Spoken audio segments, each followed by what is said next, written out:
This program sponsored by Maharaja Agrasen University, Baddi, Himachal Pradesh.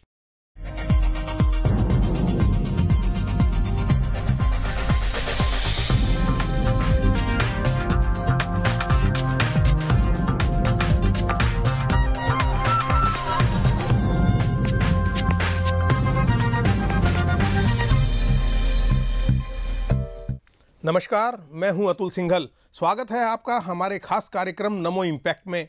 दोस्तों, कार्यक्रम नमो impact में हम प्रधानमंत्री नरेंद्र मोदी और उनकी सरकार की योजनाओं पर विस्तार से चर्चा करते हैं संबंधित क्षेत्र के दिग्गज के साथ, और ये जानने की कोशिश करते हैं कि पिछले 4 साल के दौरान केंद्र सरकार ने जो योजनाएं शुरू की हैं उसका कितना लाभ आम आदमी को मिला है। कार्यक्रम नमो इम्पैक्ट में आज हम चर्चा करेंगे बजट 2018 की, जो अभी पिछले दिनों पेश किया गया है, और उसको लेकर बहुत सारे लोगों के अंदर चर्चाएं हैं, कहीं खुशी है, कहीं नाराजगी है। इन सब मुद्दों पर चर्चा करने के लिए हमारे साथ आज स्टूडियो में मौजूद हैं डॉक्टर नंद किशोर गर्ग, जो महाराजा अग्रसेन यूनिवर्सिटी के कुलाधिपति हैं, शिक्षाविद हैं और एक जाने माने नेता हैं।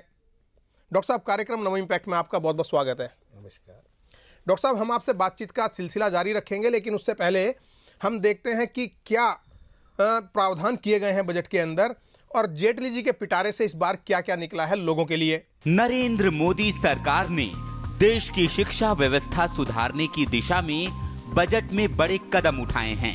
केंद्र सरकार ने दावा किया है कि वो देश की शिक्षा व्यवस्था को स्कूल स्तर से उच्च स्तर तक रोजगार परक बनाएगी।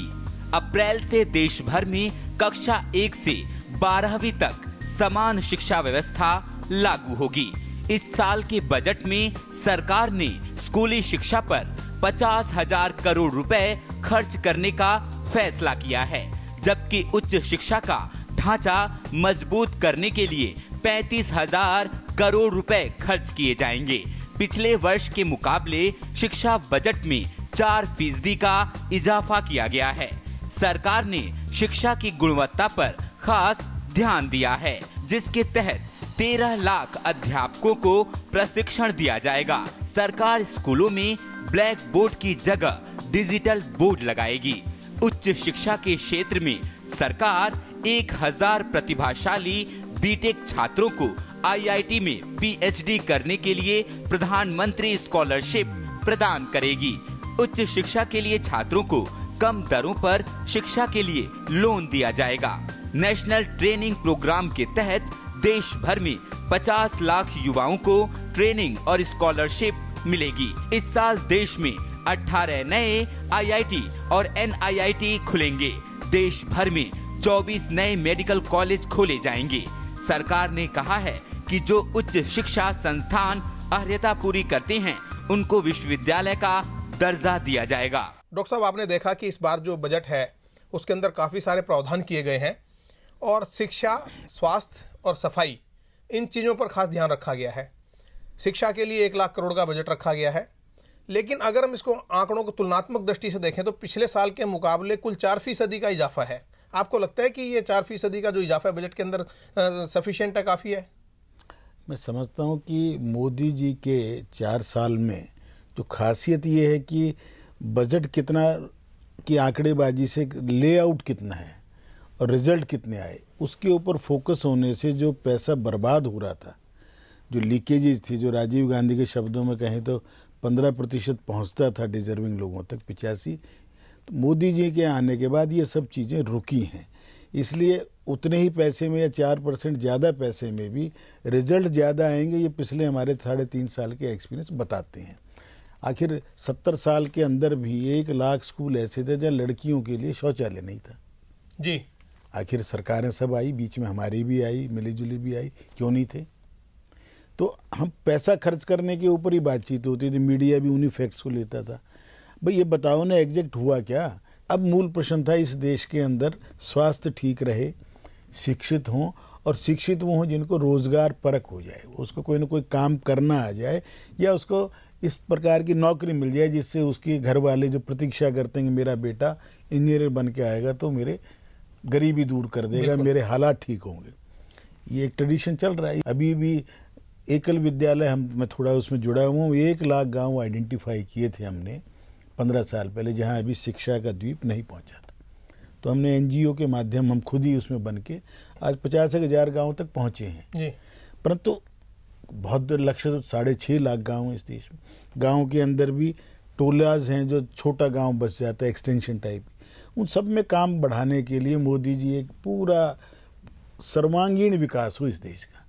स्वास्थ्य ठीक रहे उसके लिए सफाई भी ज़्यादा आवश्यक है, बीमार लोग कम पड़ें, ऑर्गेनिक फार्मिंग, अभी सारे स्वास्थ्य से जुड़ी हुई चीज़ें, और लोगों का पढ़ा लिखा होना भी जरूरी है। कैंसर, हाँ कैंसर बढ़ रहा है, पंजाब के ट्रेन भर के जा रही, क्यों? क्योंकि पेस्टिसाइड का यूज़ बढ़ गया, फर्टिलाइजर बढ़ गया, तो फिर से वापस बैक टू ऑर्गेनिक फार्मिंग पे आए। तो लोगों को शिक्षित करना, सफाई में रहने में भी शिक्षा का एक अंग है। हमारे ट्रेडिशनल रोजगार थे, मेरे गांव के अंदर बढ़ई था, लोहार था, नाई था, खाती था, धोबी था, छिपी था, सब थे। आज जहाँ जहाँ थोड़ा पैसा ज़्यादा है वो ट्रेडिशन ख़त्म हो गए, वो नौकरियों में चले गए, बदले में कौन आएगा? अब माँ बाप से सीख के जो आता था वो तो बंद हो गया। तो मोदी जी ने स्किल डेवलपमेंट के ऊपर कितना बड़ा थर्स दिया है कि बच्चा 8वीं के बाद कुछ सीखना शुरू करे, कुछ उसको हाथ का काम आना चाहिए, दिमाग आना चाहिए। भारत का एक्सपोर्ट 90% या तो हमारा आज भी दिमाग का है या हाथ का है, हस्तकला का है। उसी को इन्होंने फिर ट्रेडिशनल बनारस से जीते, तो बनारस की साड़ी कैसे बढ़िया बने, उसकी मार्केटिंग कैसे हो, ये सारी छोटी छोटी चीज़ें, क्योंकि वो गरीबी से उठ के आए थे। बिल्कुल। तो शिक्षा में भी आज उन्होंने क्या कहा, एकलव्य विद्यालय शुरू करेंगे। नवोदय विद्यालय हैं, बड़ी अच्छी कल्पना थी जिन्होंने भी शुरू की है। सेंट केंद्रीय विद्यालय वो बहुत अच्छे हैं। अब एकलव्य विद्यालय कहाँ शुरू करेंगे? जहाँ आबादी ज़्यादातर अनुसूचित जाति के या जनजाति की। तो धीरे धीरे ये 1000 स्कूल देश में आवासीय होंगे, तो वहीं रहेगा, पढ़ेगा, खेलेगा, उन्हीं में से खिलाड़ी भी पैदा। अभी खेलो इंडिया कंपटीशन चल रहा है, एक किस एज ग्रुप के 14 साल, 15 साल, 16 साल के होनहार बच्चों को लगातार रखेंगे, पढ़ाएंगे। अब प्रोफेसर अच्छे नहीं हैं तो 1000 से ही शुरू कर रहे हैं। आज 1000 बढ़िया इंजीनियरिंग बीटेक करे हुए लोगों को पीएचडी कराएंगे, ताकि वो अच्छे प्रोफेसर भी बनेंगे, अच्छे साइंटिस्ट भी बनेंगे। तो सर्वांगीण विकास की तरफ आपका ये कहना है कि अंदर ध्यान दिया जा रहा है। जब भी तो मेकअप इंडिया होगा, मेक स्टैंड अप इंडिया, ये सारे शब्द नहीं लगते। 100 के करीब जो योजनाएं हैं वो लगभग हर एस्पेक्ट को छूती है, और शिक्षा के बिना कुछ नहीं। बेसिक शिक्षा मैं समझता हूँ इस देश में लगभग 90% एनरोलमेंट ठीक ठाक हो गया है। बेटी पढ़ाओ कितना जोर लगाया कि आज बेटियों के लिए IITs के अंदर आरक्षण कर दिया कि मिनिमम 18% एडमिशन होगा, अगले साल 19 होगा, फिर 20 होगा। जो योजनाएं हैं बहुत अच्छी हैं, लेकिन बुनियादी जो ढांचा है अभी भी बेसिक शिक्षा का वो काफ़ी ख़राब है। डिजिटल ब्लैक बोर्ड की बात की है मोदी जी ने कि उसको लागू किया जाएगा, लेकिन जो अध्यापक हैं उनका जो स्तर है वो बहुत कम है, उनको ट्रेनिंग उस तरीके से नहीं है। हालांकि ये कहा गया है कि अध्यापकों को ट्रेनिंग दी जाएगी 13 लाख उसको इस बजट में बीटेक है, लेकिन बीटेक किए हुए लाखों लोग बच्चे हर साल निकलते हैं, उनको नौकरी नहीं मिलती। अभी जो है हमने देखा मध्य प्रदेश में कोई चपड़ासी के लिए एक आवेदन निकला था, लाखों बच्चों ने उसके अंदर अप्लाई कर दिया, उसमें बीटेक, एमकॉम, प्रोफेशनल कोर्स किए हुए। 130 करोड़ की आबादी का देश है जी, हर साल 2-2.5 करोड़ बढ़ती है। जो मैं समझता 70 देश ऐसे हैं जिनकी टोटल आबादी 2-2.5 करोड़ नहीं।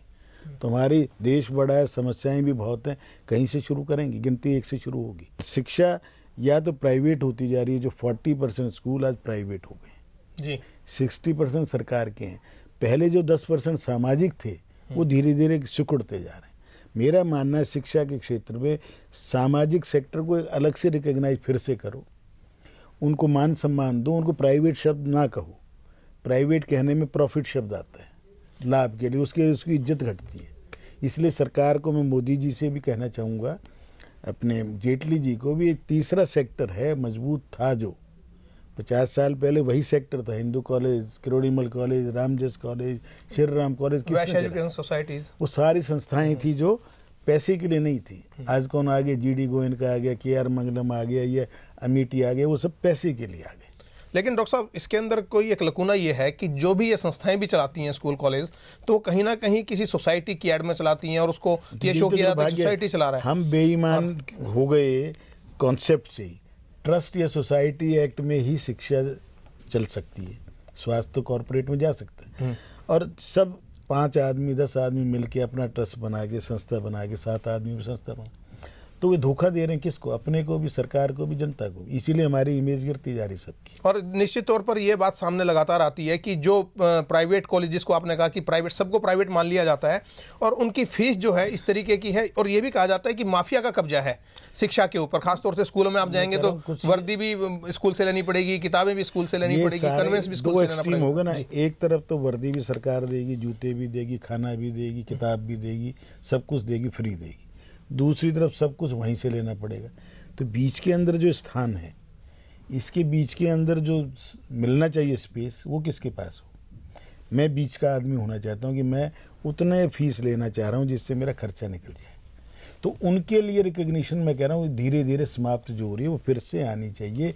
ये सरकार में बैठे हुए सब लोगों को समझना चाहिए कि केवल प्राइवेट और सरकार नहीं, बीच में ऐसे लोग आज भी बहुत हैं सेवाभावी, जो सेवा करना चाह रहे हैं। जो केवल, मैं अभी कलकत्ता गया था जी, महाराजा अग्रसेन स्कूल है, 5000 लड़कियों का, कुल 1500 रुपये की फीस में फुल 6th पे कमीशन दे के, टीचर को खाना दे के और 32 एक्टिविटी बच्चों को करा के, उसके बाद भी लॉस में नहीं है स्कूल। तो क्या सहकारिता क्षेत्र ले आओ तीसरा, या ये ऐसी संस्था? सहकारिता तो है, प्राइवेट के लिए एक अलग सेक्टर बना दिया जाएगा जिसको प्राइवेट प्राइवेट में पढ़ो। हाँ, परंतु बीच के लोग जो सेवा करना चाह रहे हैं, जो मंदिर चलाते हैं, मंदिर में स्कूल भी चला रहे हैं, सेवा कर रहे हैं, आर्य समाज के डीएवीज हैं, बहुत लोग हैं, उनकी पहचान धीरे धीरे खत्म करवाते जा रहे हो आप, मीडिया वाले भी और सरकारी तंत्र भी। कि आपके पास तो प्राइवेट शब्द है कि सब कुछ या सरकारी है, या सरकारी है। अरे दूसरे लोग बहुत हैं जो घर से पैसा खर्च करते हैं, साधन लगाते हैं, समय लगाते हैं, उनको क्यों आप इग्नोर कर रहे हैं? बहुत अच्छा सुझाव है डॉक्टर साहब का। हम यहाँ पर एक ब्रेक लेंगे। डॉक्टर नंदकिशोर गर्ग से आज हम चर्चा कर रहे हैं बजट पर और शिक्षा के क्षेत्र पर। डॉक्टर नंदकिशोर गर्ग जो कुलाधिपति हैं महाराजा अग्रसेन यूनिवर्सिटी के, उन्होंने सुझाव दिया है सरकार को कि एक तीसरा क्षेत्र भी होना चाहिए, एक तीसरा कोई प्लेटफॉर्म होना चाहिए शिक्षा के लिए, निजी और प्राइवेट के बीच का। जैसे सहकारिता होता है, जो सामाजिक संस्थाएं स्कूल कॉलेज चलाती हैं और जो सामाजिक रूप से सेवा करना चाहते हैं, उसकी तरफ सरकार को ध्यान देना चाहिए। निजी और प्राइवेट के बीच की कोई ऐसी कड़ी या कोई ऐसा स्थान निश्चित करना चाहिए। और क्या क्या सुझाव हैं डॉक्टर साहब के, इस पर हम चर्चा करेंगे एक ब्रेक के बाद।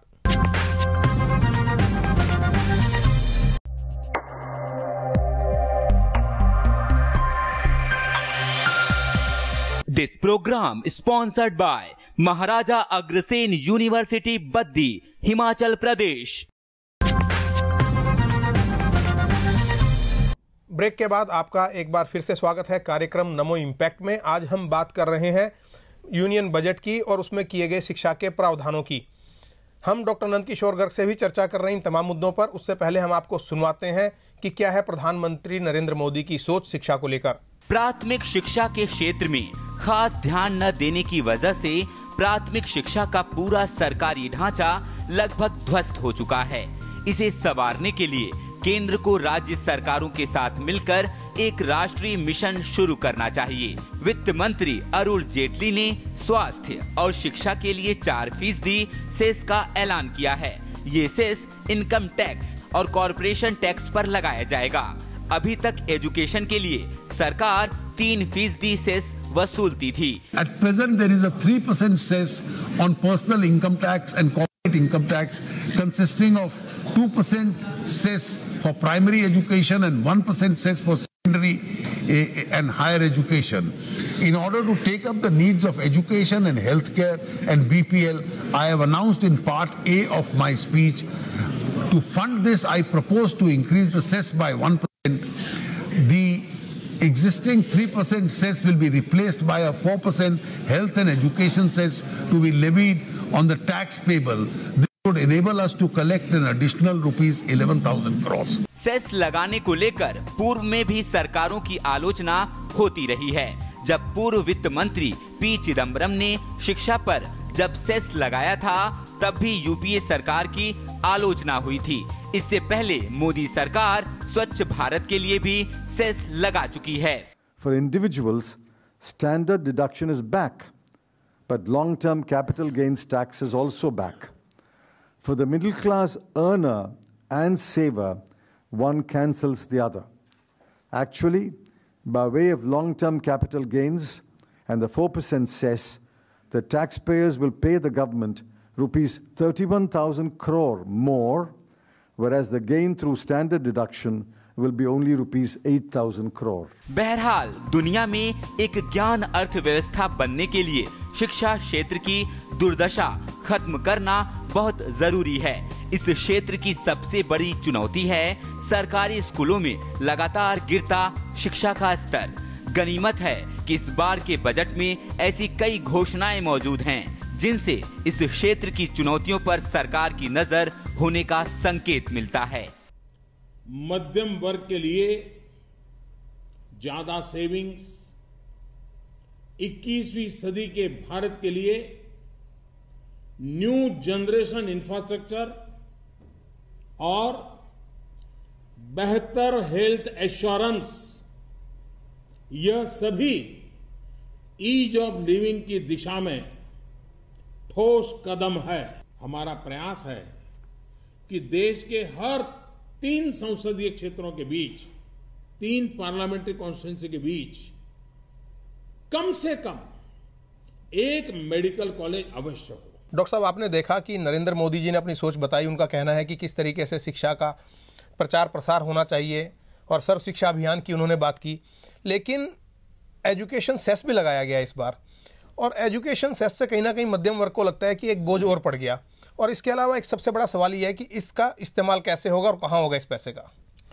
मैं समझता हूँ कि जो एजुकेशन सेस तो पहले भी लगा हुआ था, उसको हेल्थ और एजुकेशन जोड़ के 1 कर दिया और 3% से 4% बढ़ा दिया गया, उसको बढ़ा दिया गया। किस पे लगा? इस देश के 130 करोड़ की आबादी में से मुश्किल से 1 करोड़ ऐसे लोग होंगे जो इस कैटेगरी में आएंगे जिनके ऊपर थोड़ा सा वजन बढ़ा। किसके लिए बढ़ा? आखिर इस देश में अच्छी शिक्षा मिले, अच्छा स्वास्थ्य मिले, मेरे पड़ोस में स्वस्थ लोग रहेंगे तो मैं भी बीमार नहीं पड़ूंगा। ये बात तो सारी ठीक है डॉक्टर साहब, लेकिन जैसे आपने शुरू में कहा था कि पैसा पूरा नहीं पहुंचता था नीचे भ्रष्टाचार के कारण। आपने पूर्व प्रधानमंत्री राजीव गांधी का जिक्र किया, तो 3 को 4% करने की बजाय अगर उसी को थोड़ा सा रोकने की तरफ ज्यादा ध्यान दिया जाता, उसी पैसे का बेहतर इस्तेमाल किया जाता, तो आपको नहीं लगता कि ज्यादा एक अच्छा कदम होता? वो आवश्यकता कितने की अंदाजा कभी लगा के देखते नहीं ना। यदि सब सारे स्कूलों में सब सुविधाएं देनी हो, इंफ्रास्ट्रक्चर के लिए आने वाले 5 साल में 50 लाख करोड़ रुपए की जरूरत है, और इसी ढंग से शिक्षा को यदि हम चाह रहे हैं जैसी हो जी, उसके लिए पर पैसा भी चाहिए, उसके लिए पैसे को लगाने वाले भी चाहिए, टीचर भी चाहिए। तो एकदम स्लो प्रोसेस है। नेशन बिल्डिंग कोई एक दिन में नहीं होता, ये इंस्टेंट कॉपी नहीं है। नीट परीक्षा हुई, अरबों रुपए खा जाते थे मेडिकल कॉलेज वाले, बंद हो गया ना 1 साल में। जो 50 लाख की सीट बिकती थी MBBS की, PG की 3 करोड़ की बिकती थी, बताओ 1 साल में कोई केस। पर नए मेडिकल कॉलेज चाहिए, डॉक्टर तो चाहिए मुझे, तो 24 नए मेडिकल कॉलेज जिला स्तर पर खुलेंगे। हर 3 कॉन्स्टिट्यूंसी में एक मिनिमम एक हॉस्पिटल वो हो जाए। किसकी सोचती है? नीचे तक जाए। 24 IIT, 24 के 24 में स्कूल ऑफ आर्किटेक्चर खोल रहे हैं, क्योंकि इंफ्रास्ट्रक्चर कॉमन होता है आर्किटेक्चर इंजीनियरिंग। 24 नए स्कूल ऑफ आर्किटेक्चर खुलेंगे, टाउन प्लानिंग के खुलेंगे। अभी तक कितने हैं? एक दिल्ली में था, 5-4 और थे सर। तो कितनी बड़ी सोच है कि इसको नीचे तक पहुंचाना है। सेंट्रल यूनिवर्सिटी बढ़ा के दिखा दी, पहले कितनी थी आज कितनी सबको मालूम। IIT बढ़ा के दिखा दी, IIMs बढ़ा दिए, उनको स्वायत्तता दे रहे हैं कि भाई तुम वर्ल्ड क्लास बनना है, तुम डिग्री भी अपनी दोगे, टीचर अपनी मर्जी से रखोगे, रिजल्ट दो। लेकिन डॉक्टर साहब वो सारी बात ठीक है, सबसे ज्यादा जरूरत है रिसर्च की एजुकेशन के अंदर और रिसर्च को प्रमोट करने की। विपक्ष की बात करें तो वो आरोप लगाता है कि कहीं ना कहीं संघ के एजेंडे को जो है केंद्र सरकार लागू कर रही है। भगवाकरण की बात करते हैं शिक्षा की। जिन लोगों को कुछ नहीं आता, जिन्होंने कुछ किया नहीं, 70 साल जिन्होंने संभाला, आखिर भगवाकरण क्या होता है? इस देश का इतिहास सही ढंग से लोगों तक पेश करना अगर भगवाकरण है तो कहते रहो ना, बहस करो, तर्क करो, वितर्क करो, सबको स्वतंत्रता है। रिसर्च का अर्थ है कि इस देश में यदि मैं कहूं कि राइट ब्रदर्स से पहले बम्बई के अंदर रानाडे जस्टिस के सामने जहाज उड़ा के दिखाया था, बेशक उड़ा 100 मीटर था, तो ये बताने में गर्व की अनुभूति किसको नहीं होनी चाहिए कि मेरे बच्चों को समझ में आ जाए कि हमारे भारद्वाज ऋषि ने सबसे पहले एरोप्लेन की कॉन्सेप्ट दिया था। ये बताना भगवाकरण है तो भगवाकरण है।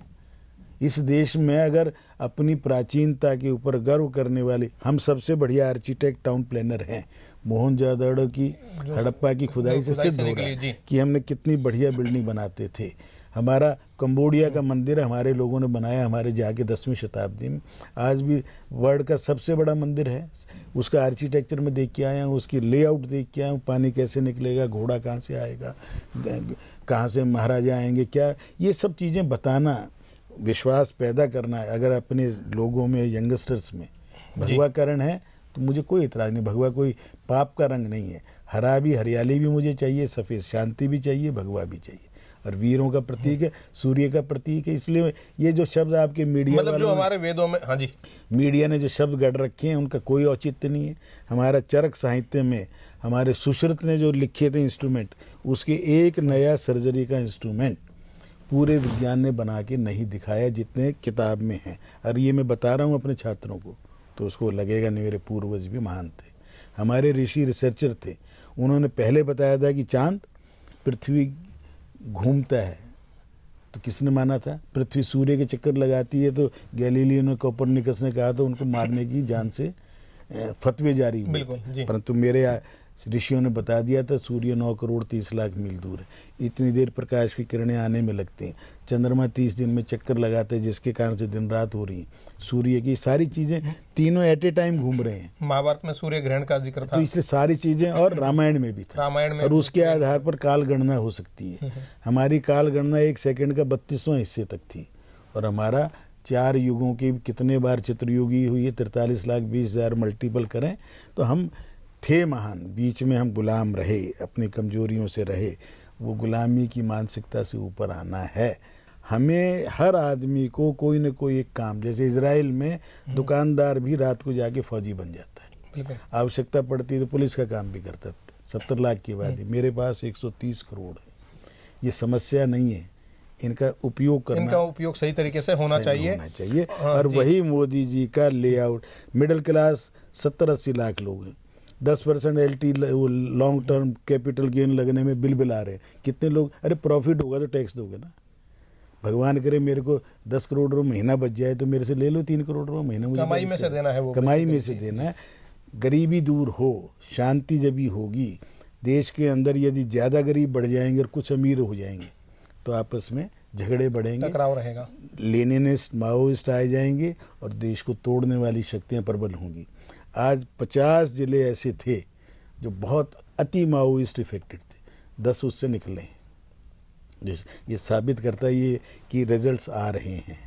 धैर्य रखें लोग, विश्वास रखें नेतृत्व पर, एक ऐसा नेतृत्व जो ईमानदार है, कर्मठ है, जो रात जहाज में बिताता है और दिन में काम करता है, 3 दिन में 4 देशों में होके आता रहा है, फिर जा रहे हैं 9 तारीख को, और उन देशों में जा रहे हैं जहाँ आज तक कोई प्रधानमंत्री नहीं गए, ऐसे लोगों से संपर्क कर रहे हैं। जिसका सबसे ज्यादा तारीफ करते थे इंदिरा जी और अराफत, हम पहली बार प्रधानमंत्री कोई जा, हम अगला प्रोग्राम इसके लिए जो है, मुझे लगता है कि विदेश नीति पे भी आपसे करना पड़ेगा चर्चा, कोई दिक्कत नहीं है। और डॉक्टर नंदकिशोर गर्ग ने जो सुझाव दिया है, उनका ये भी कहना है कि अगर भगवाकरण का आरोप लगता है, अगर शास्त्रों में, वेदों में, धार्मिक ग्रंथों में जो बातें लिखी गई हैं, बताई गई हैं, अगर उनको आज की युवा पीढ़ी तक पहुंचाया जा रहा है तो उसमें कुछ भी गलत नहीं है। वैज्ञानिक ढंग से उसको प्रमाणित करके अगर बताया जा रहा है तो कुछ भी गलत नहीं है।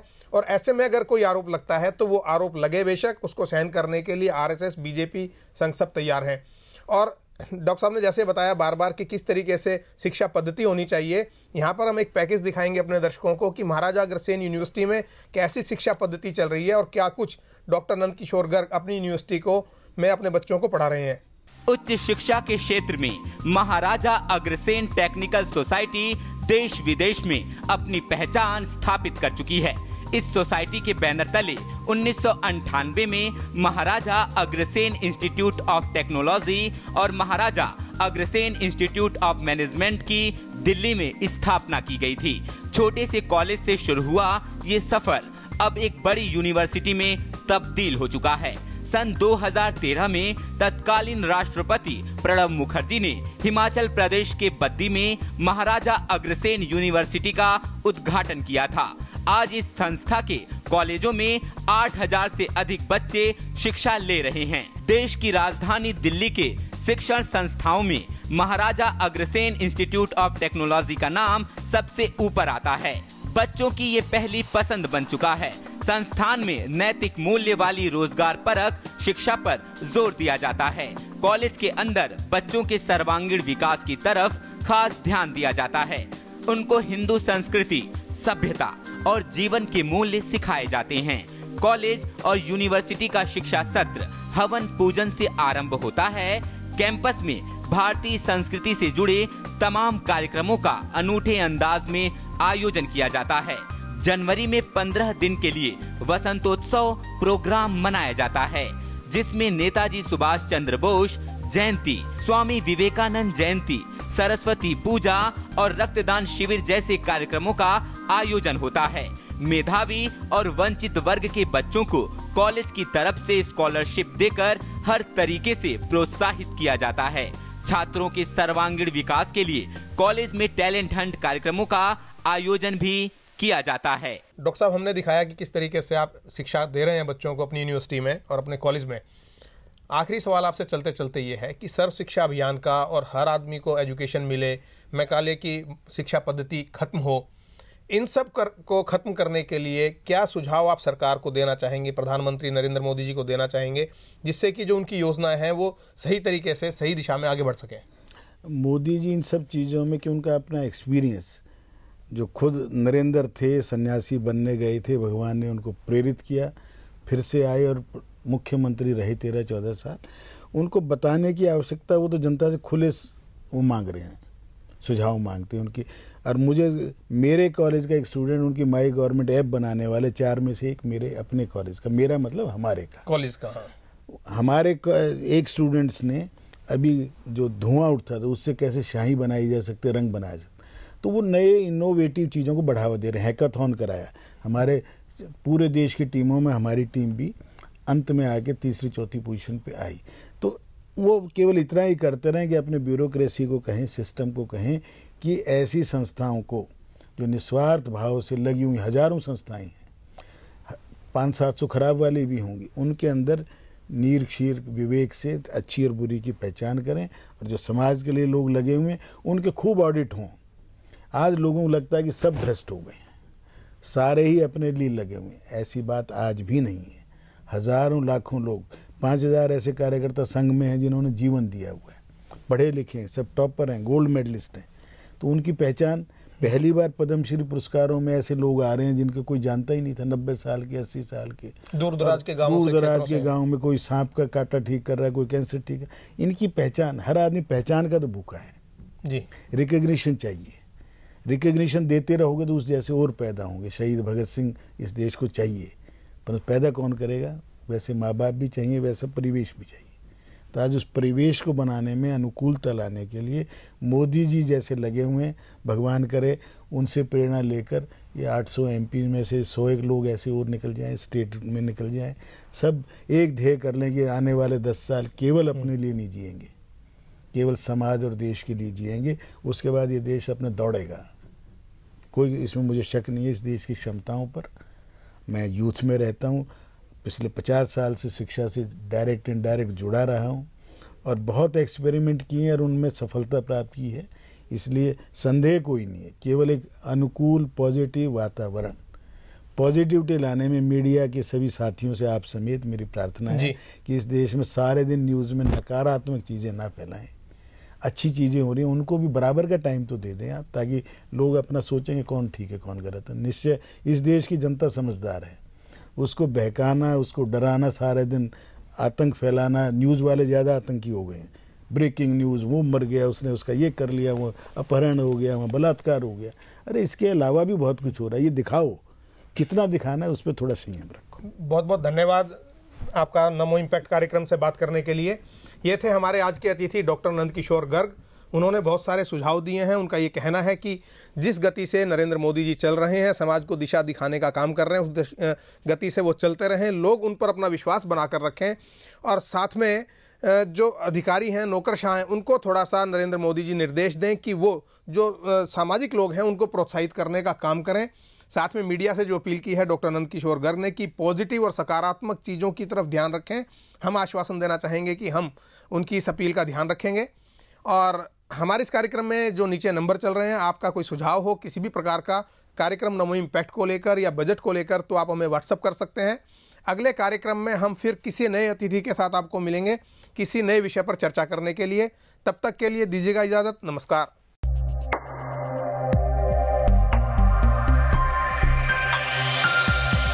This program sponsored by Maharaja Agrasen University, Baddi, Himachal Pradesh.